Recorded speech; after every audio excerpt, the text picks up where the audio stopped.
Hello, you're very welcome to Thursday's programme. A man has been found not guilty of murder after a trial that relied heavily on controversial supergrass evidence. James Smith had been accused of killing Eamon Fox and Gary Convey in 1994. They were both Catholic and both sitting in a car during their lunch break at a building site. Kevin Sharkey reports. James Smith left court this morning surrounded by jubilant supporters.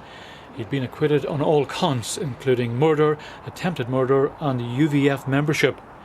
Now, 30 years after Eamon Fox and Gary Convey were murdered at this building site in a loyalist part of North Belfast, their families are still seeking justice.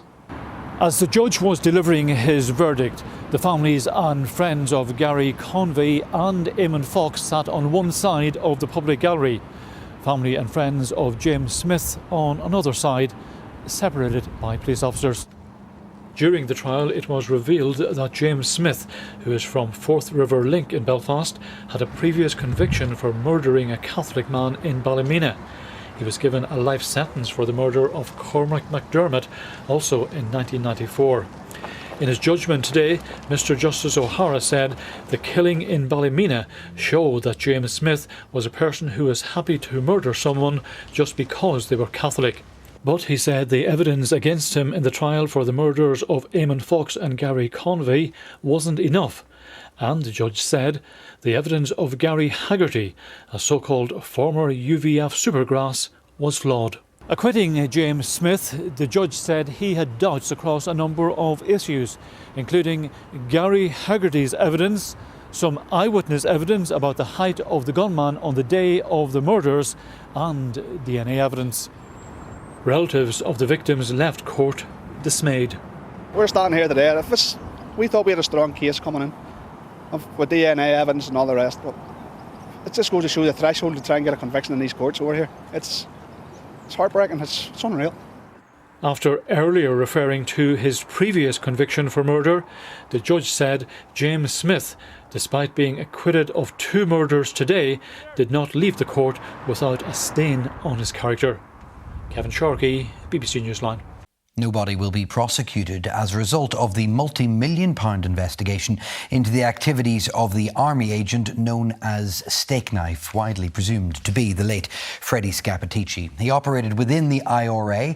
An inquiry has been running since 2016. It's officially called Operation Kenova and is due to report its findings soon. But ahead of that, the Public Prosecution Service has said no one will be charged with any crime, and they've accepted victims' families will be disappointed by that news. Let's understand more with the help of our crime and justice correspondent, Julian O'Neill. Glad you're here. This is a notorious case. We know that. Where does today's announcement put it, though? Well, we now know for sure no one will be held accountable for the actions and the activities of Freddie Scappaticci.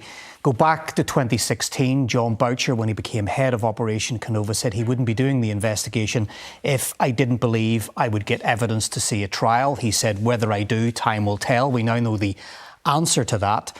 There was a little bit of kickback today from the new head of Operation Kenova, Sir Livingstone, who said it was unfortunate the PPS has been talking about people still alive. That clearly is a reference to the death of Mr Scappaticci last year before the decision could be made about him.